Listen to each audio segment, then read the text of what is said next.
All right, for real and all jokes aside, this will be the last video. What I wanted to talk about in this video is capital controls.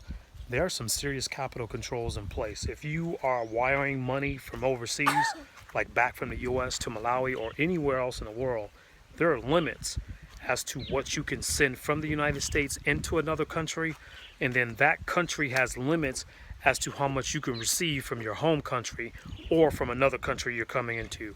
And those currency exchanges, rates are different, the amounts are different, the fees are different, and if you go over a certain limit but be under the limit of your home country or the country you're sending it from, they'll close your account, because they're monitoring for money laundering, they're monitoring for wire fraud. Let me tell you an example of what I'm going through right now.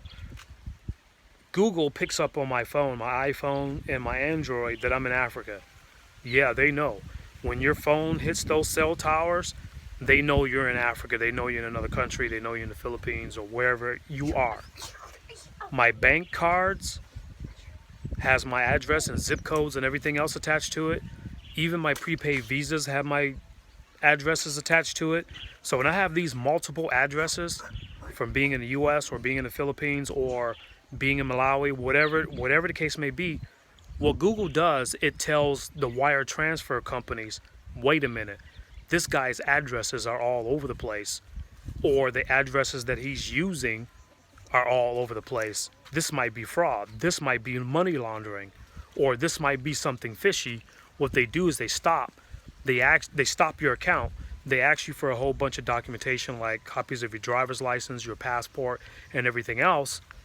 And if they're not satisfied for whatever reason, even though you might be in the right, everything legit, like me, everything's legit, they can just arbitrarily close your account and stop your wire transferring altogether. Now, here's the thing. Here's Paul coming behind me. Here's the thing. You might say, well, open up another wire transfer account. Guess what? Wire transfer agencies talk to each other, and like MoneyGram and Western Union talk to each other. Some of the generic brands that you don't know, they talk to each other.